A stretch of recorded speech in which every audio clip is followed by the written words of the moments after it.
गोजोना खुगाजों बुंनाय बाथ्रा नङा बेखौ मानसिया मोनदांनो हानांगोन गोसोआवसो हमदांनो हानांगोन जे yes I'm in peace आं गोजोननाय मोनदों दिनै बेखौ सोरबाया जुर जबस्ति गोजोन फैबाय गोजोन होबाय गोजोननाय जाबाय बेफोरबादिखौ बुंनानै जों जुर जबस्ति रायजोनि गेजेराव गोजोनखौ लाबोनो हाया नंगौ नोंथाङा सोंनाय बादि जों बुहुमाव बेबादि मोनसेबो जोङो दिनैसिम एग्जाम्पल नुवाखै जे सोरजोंबा सुक्ति खालामखांनानै बा गोरोबथा खालामखांनानै बेबो सान्थि गोरोबथा खालामखांनायनि उनावहाय सागान होनो लाना फैबाय सागान होनानै आरो सिङाव सोना दोनहैफिननाय बेबादि जाथाय जों नुफेराखै रावबो नुफेराखै आनखि गुबुनारिफ्राव बे बाथ्राखौ बुङो बे माबादि जानो हागौ बेवहाय जोबोद दुखुनांथाव बेवहाय बिथांमोनखौ मान होनानै जायफ्रा जेलाव दङ बिथांमोनखौ मान होनानै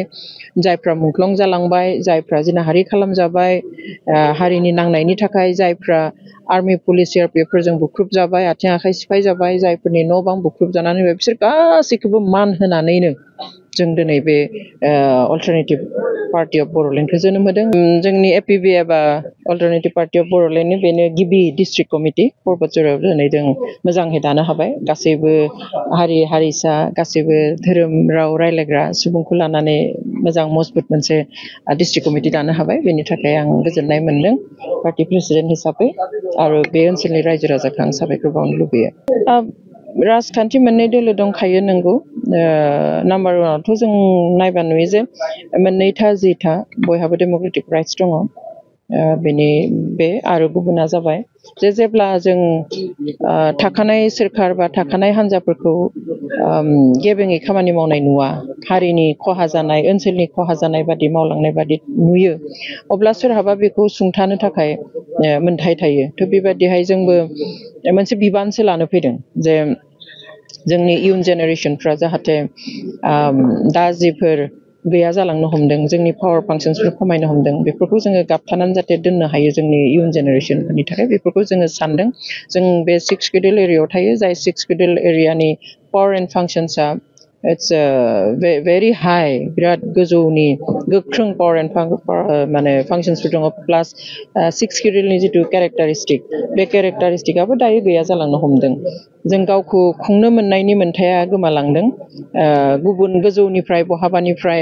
दैदेनहरनाय सालायजानाय बेखौ जों नुबाय थादों आरो बेबायदि खालामजायोब्ला जोंनि 6 शिडिउलनि जिथु केरेक्टारिस्टिक गावखौ खुंनो मोननायनि मोन्थाय बे गैया जालांगोन आरो लासै लासै जों नुलांदों जोंनिफ्राय बिफान गोमानाय बा जों साख्रि होनो हायि लोरबां जालांनाय बायदिसिना बिथिङाव जोंखौ लोरबां खालामनो नागिरदों बेयावहाय जों बेखौ गाबथानो थाखाय अल्टारनेटिभ पार्टी अफ बड'लेण्डखौ दानाय जादों बर' हारिनि मोनसे जारिमिन बेखौथ' बयबो बुंगासिनो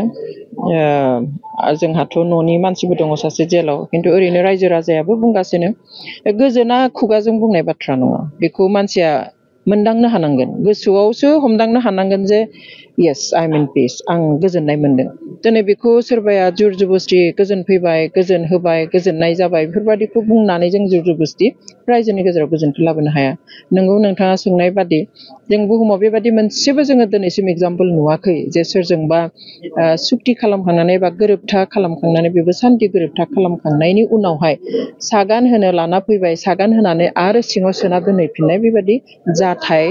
जों नुफेराखै रावबो नुफेराखै आनखि गुबुनारिफ्राव बे बाथ्राखौ बुङो बे माबादि जानो हागौ बेवहाय जोबोद दुखुनांथाव बेवहाय बिथांमोनखौ मान होनानै जायफ्रा जेलाव दङ बिथांमोनखौ मान होनानै जायफ्रा मुंख्लं जालांबाय जायफ्रा जिनाहारि खालामजाबाय हारिनि नांनायनि थाखाय जायफ्रा आर्मी पुलिस सिआरपिएफफोरजों बुख्रुब जाबाय आथिं आखाइ सिफाय जाबाय जायफोरनि न' बां बुख्रुब जानानै बिसोर गासैखौबो मान होनानैनो जों दिनै बे अल्टारनेटिभ पार्टी अफ बड'लेण्डखौ जोनोम होदों जाहाथे जोङो मोजां खामानि मावनानै जोंनि मोन्थायखौ लानानैहाय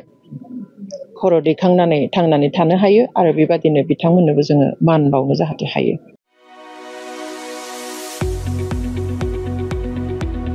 गुनगोनां गोजौ सोलोंथाइ लानो गोसो गुदुं फरायसाफोरनि थाखाय गोजोनथाव खौरां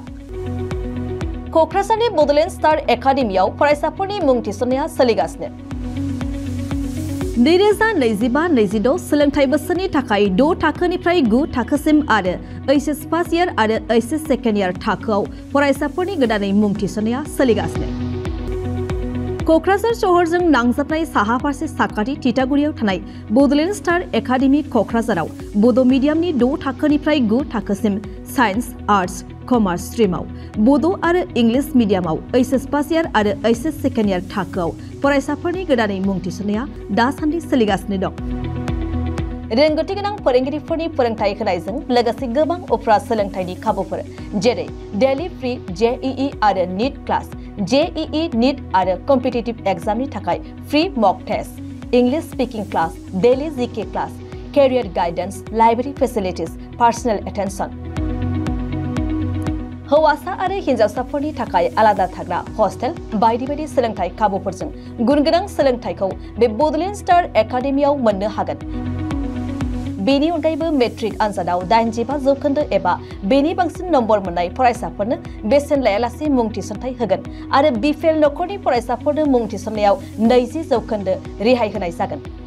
अब्ला मानोथो गोबाव खालामनो, नोंथाङाबो गुनगोनां गोजौ सोलोंथाय लानो थाखाय कक्राझारनि बडलेण्ड स्टार एकाडेमियाव मुं थिसननायनि खाबुखौ लादो। बांसिनै मिन्थिनो थाखाय गाहायाव होनाय मबाइल नम्बराव फोनांजाब खालाम। मोबाइल नम्बर 7638008149, 6003494371 आरो 6000034997।